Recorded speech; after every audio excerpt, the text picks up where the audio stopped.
Alors, coucou à tous, bienvenue, c'est Algérienne à la cuisine turque. Aujourd'hui, je viens avec une recette de baklava. Donc, quand je dis va, c'est à la turquiche. Quand je dis wa, c'est à l'arabe. Donc là, ça va être à la turquiche. Donc, on va faire un sirop tout d'abord. Donc, j'ai pris 2 verres de sucre. Le verre fait 200 ml. En fait, c'est celui-ci.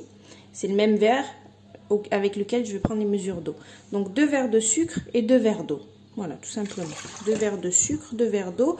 Et le verre, c'est le même pour le sucre et pour l'eau. D'accord? 2 verres de sucre, 2 verres d'eau.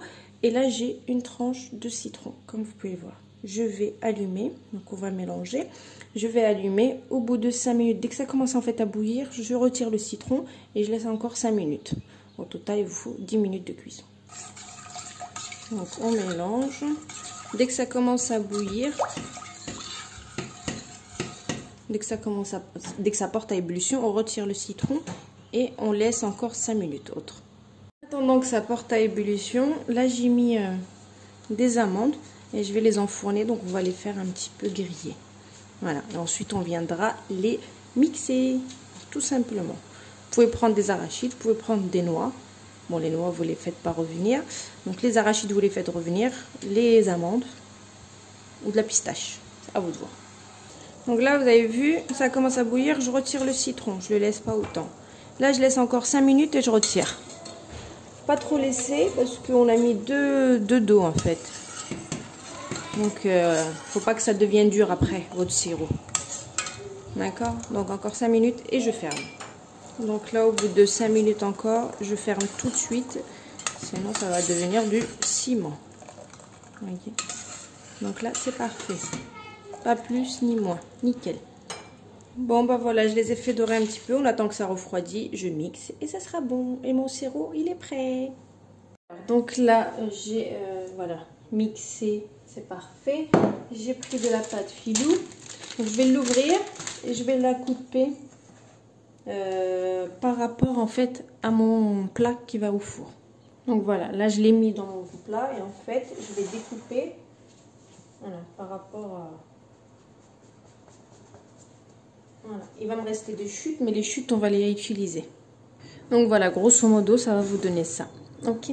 Donc là, dans une casserole, on va prendre 200 g de beurre avec 125 ml d'huile.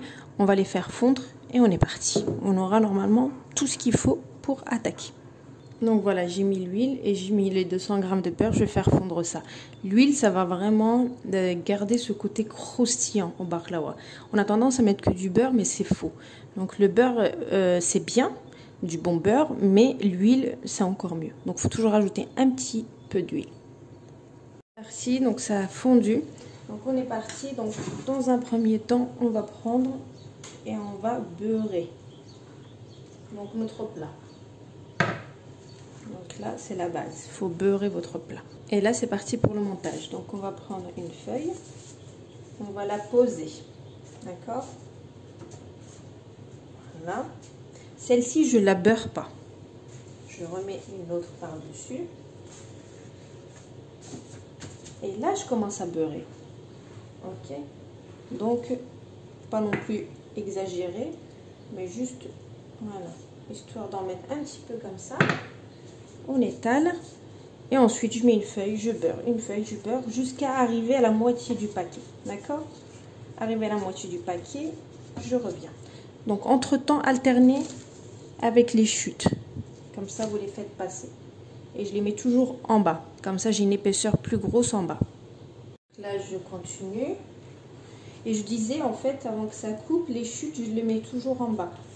Comme ça, j'ai une épaisseur plus importante en bas qu'en haut. D'accord? Donc vous les trafiquez, hein, bien sûr. Vous essayez d'en mettre un petit peu partout, histoire de former une feuille.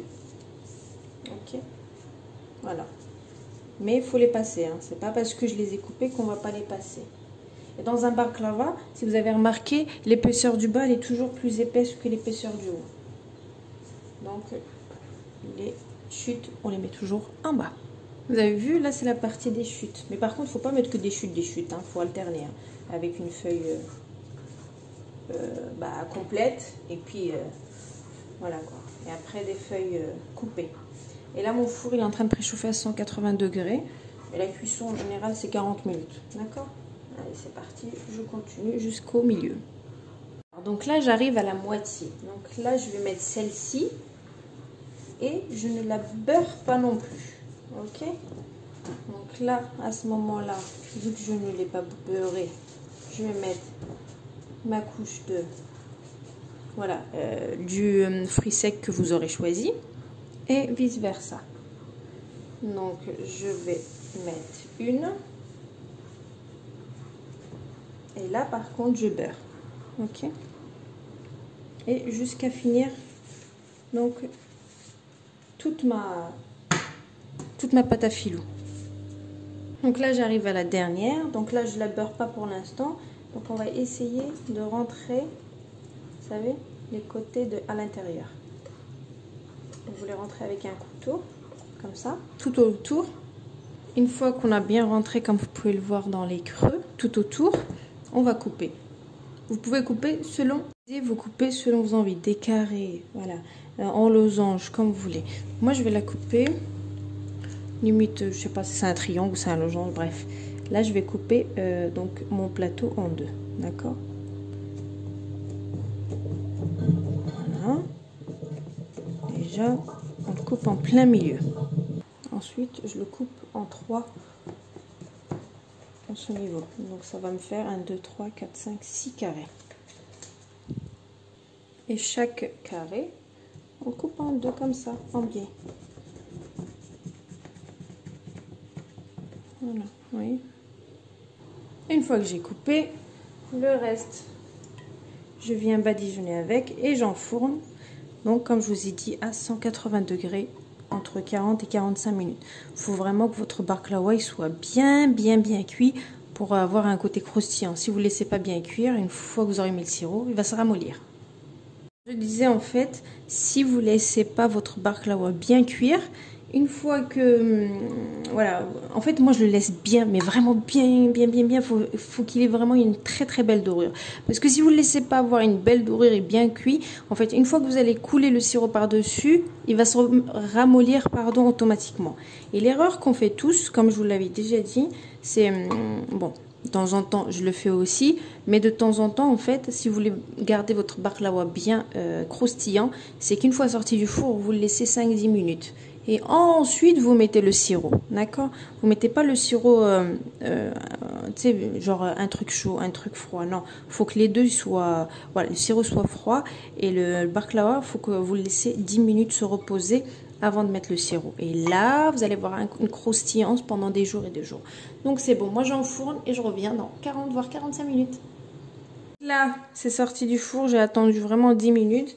Mon sirop, il est froid. Donc là, vous n'allez pas entendre le tchit, vous voyez, quand on, voilà, en général, quand ça sort, on l'entend, quand c'est chaud.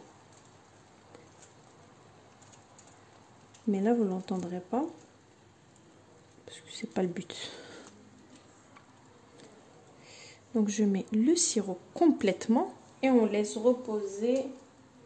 Voilà, il faut bien que ça se repose, que ça absorbe.